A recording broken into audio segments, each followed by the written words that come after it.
For some people, myself included, there is something we want but rarely ever get. Maybe you got it from Outer Wilds, maybe it was from Tunic. How about Animal Well or The Witness? This feeling we crave are games that give us an epiphany, games that don't progress through unlocks, skill, or power-ups you get in-game, but progress through knowledge that takes place in your brain. Epiphany. These games are rather hard to define though, and people still don't even know what to call them. Epiphany. Are these games called Metroidvanias because unlocks happen in your brain? Epiphany. Knowledge-based games because brain? Epiphany. But could that include all types of puzzles as they require using your brain? I don't know what to call them other than in order to recommend, praise, or talk about any of them, you have to spoil them. So if and when I do, I will give you a heads up. Epiphany. Antechamber is an acid trip through non-Euclidean levels. Outer Wilds is a mystery game set in space. Lingo is typing words in a box in what looks like Minecraft. That is it, and yet I couldn't stop playing it until I got to the end. But the way the levels are designed prevents it from being truly amazing. So what is Lingo? First, hi. That is a middle block you just typed into. It doesn't make sense, but you are starting to form a rule just about now. You get this reinforced as you see low, type middle, and you can't type high again, but what about high? H-I-G-H. Epiphany. Oh, hi. Okay, what kind of weird ass game is this? A new rule just formed in my brain. What is the rule, and is your brain already starting to hurt because this game is only for the smartest people alive? Then why the hell am I playing it? You see, in Lingo, you have blocks above, at eye level, and below. Each height of a block is a different rule defined by the theme of the color of said block. The closest comparison everyone makes is this is just like The Witness, but thankfully made by allegedly not a pretentious asshole. But if you made a genre-defining game, wouldn't you also get a god complex? Look, games are really kind of immature. They're playing in the kiddie pool. Unlike God, Lingo exists but does not hold your hand unless towards the end of the game you accidentally hit a button on the numpad of your keyboard and it gives you the only hints allowed, the first letter of the word. Maybe God does exist. Oh, dude, it took me like 20 hours and I didn't know there was a fucking hint key. There are 14 colored blocks in Lingo, each with a theme with 3 different rules based on the heights of those blocks, so you get at least 42 epiphanies. Epiphany. You can combine these colors in half, but that works differently than if you combine them like this. Oh god. Oh my god. There are nursery rhymes, infinite stairwells, there are ciphers to figure out, pumpkin patches that combine different ciphers. Oh, there are more than one cipher in this game. A library that I didn't care to solve because that shit is for uber ultra mega nerds. I'm just a regular nerd that used Excel spreadsheets to min-max in a PvP game during COVID. I killed one player, so I wasn't a bitch. You have one gravity bending parkour room that took me 30 minutes to land this jump because I suck. What the fuck? Secrets that I looked up to try to solve and get footage to show you guys, and I still had no idea what the hell I was doing. I can't finish it. I need to get the video done. You panic when you stumble upon this end game randomized and timed word guessing puzzle and panic. What? No, it's a timer. There are actually 15 colors. This is what I get for making this video while still not finishing Lingo, because it takes around 40 hours. No, dude. No, I didn't finish it, dude. No. What I'm trying to say is Lingo sounds boring, but somehow isn't. Epiphany. That's a tough one. Easiest one of them all. This one was honestly probably the hardest one. Epiphany. Crap, that was tough, dude. Epiphany. Yeah, boy. The first 2 colors you learn about are white and black, as they are the yin and the yang in the tutorial to get you used to thinking about words. It's not spoiling to say that since we can assume middle white is literally just type what you see, that is literally the rule. Now, how do you teach player these rules without words or telling the player, but nudge them to form it themselves? You see these 2 white blocks stacked atop each other. This, you quickly assume, means they share the same answers, so you know the only rule that we have, and you type the same answers also into the top blocks and stare at the only one left because I don't know how it sounds like. It's not iwi, but certainly you. So we find out the rule then for top white is Epiphany. What about the black blocks? Well, we don't know what to do with them yet, but you see 2 blocks across each other saying near and far, and you wonder, well, let's just try typing each clue into the other's answer.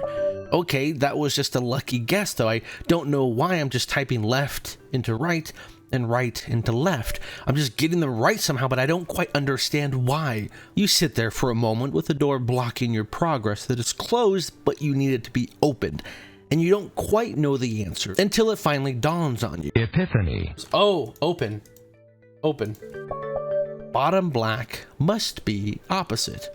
Or antonyms. Epiphany. It's that. Okay. Alive, dead. Okay, so this is opposite. So this is, what's a cat? What's the opposite of a cat? Not a dog. But we don't know top black yet. But I will help try to guide you so you can figure it out. So maybe you can get your first epiphany. So remember, middle white's rule was literally type it out. Don't you notice a trend here on middle black where you're typing straw and warts, given the clues and how your brain might be forming that it seems Epiphany. these are the same words backwards, right? Then it makes sense why white and black are the first two colors to learn, because you realize that white's theme must be same, and since they are the yin and yang, black's theme must be opposite. So if top white's answer here, lilac, sounds like lilac, you go back to black looking at cat again. And what could this possibly be?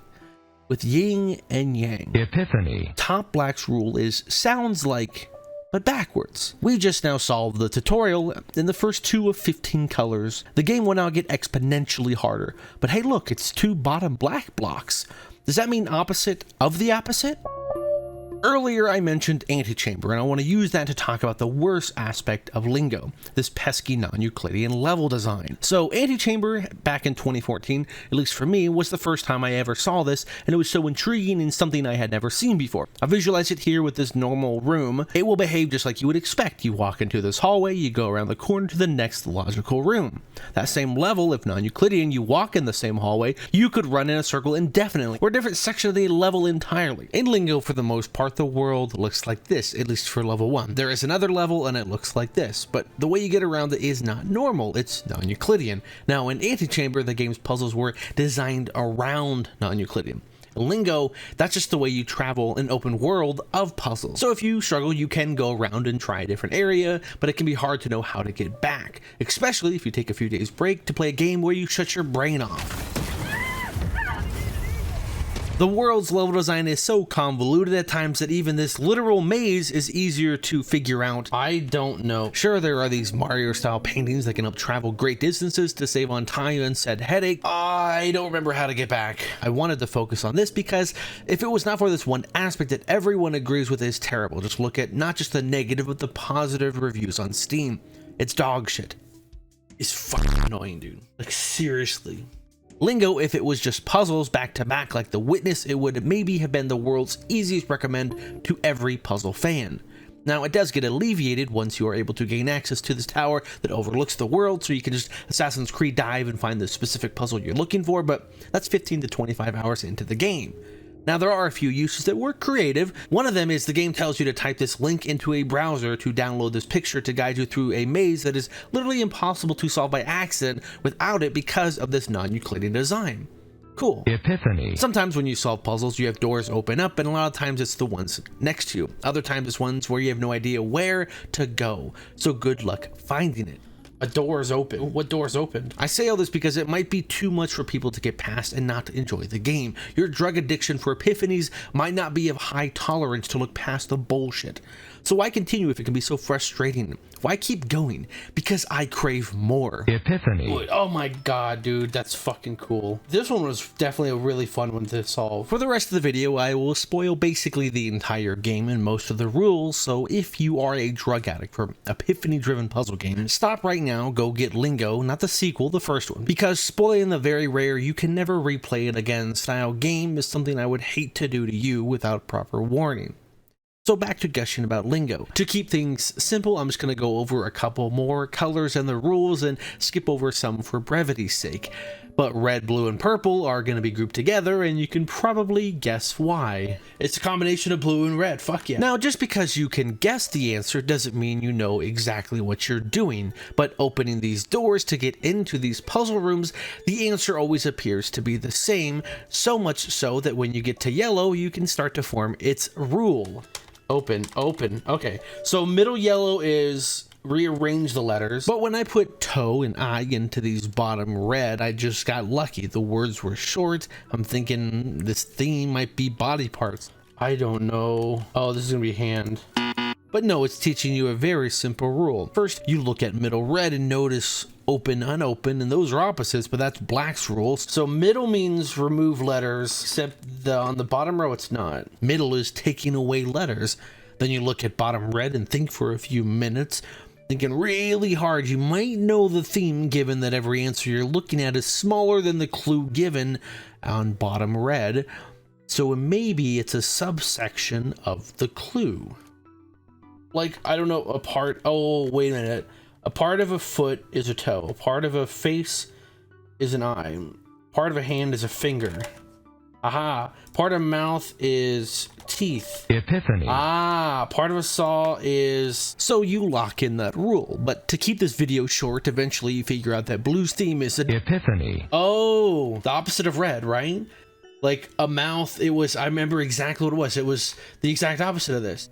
That's really cool, man. When it comes time to figuring out middle purple, the game gives you the easiest. Epiphany. So it's remove a word, remove letters, and then add a letter. So that's what purple is. Then later in the game, when you arrive at bottom purple's section, you are stumped for at least a good hour looking at all these blocks. I don't know what a woman and a snake could replace.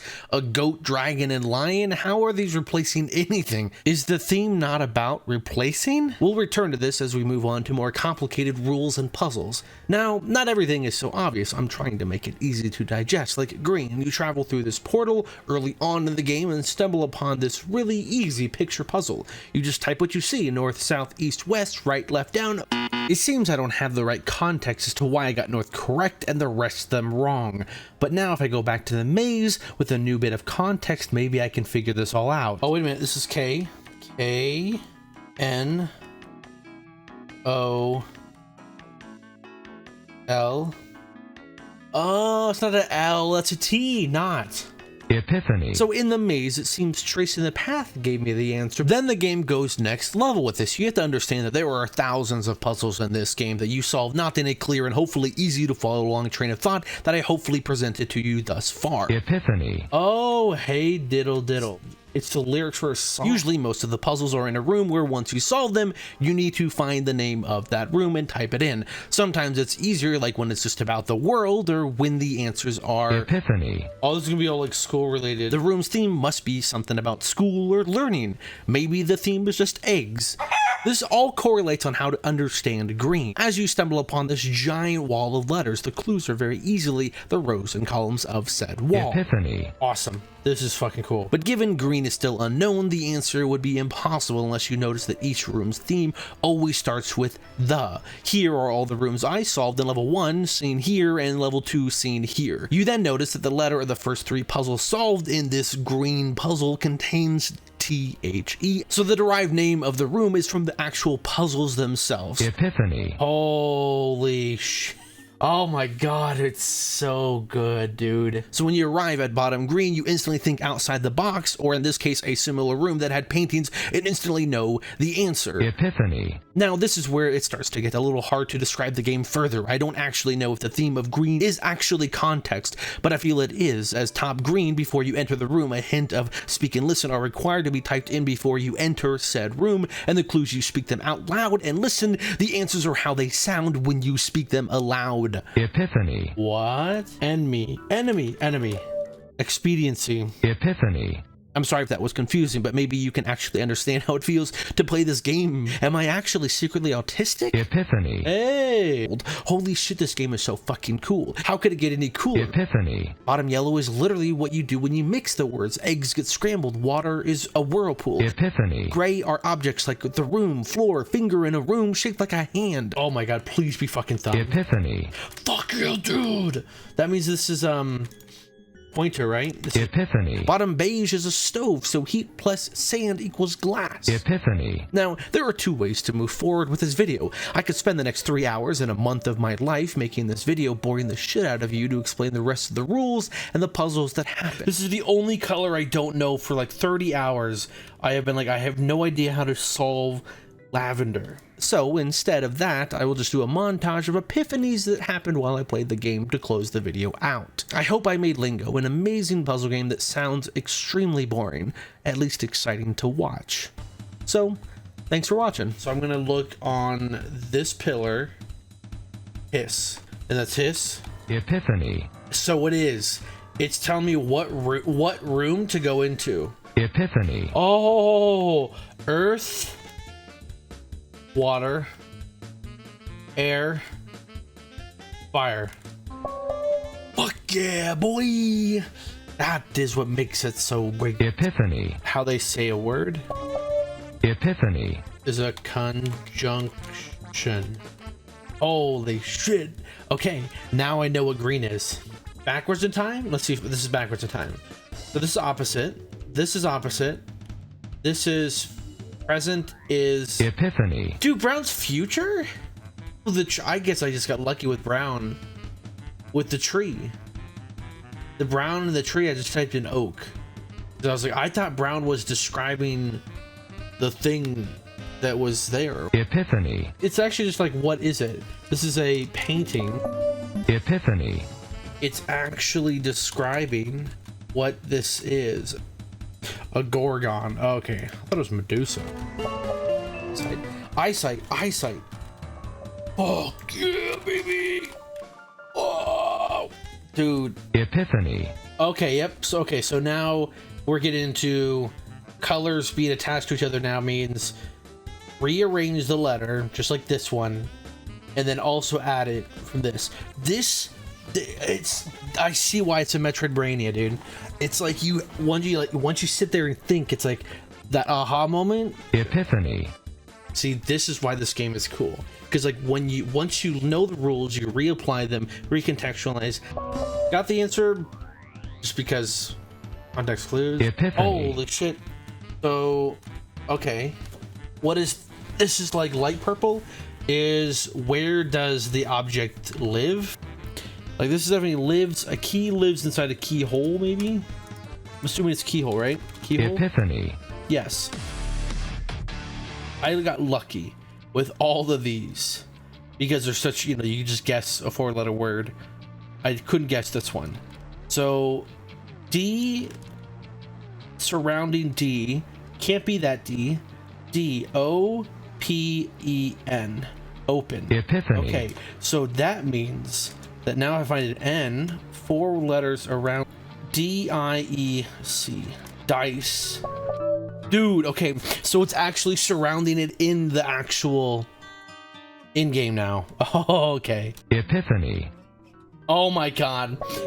Outer Wilds. I would say so far this is probably the closest thing to Outer Wilds. It was like the euphoric... Epiphany.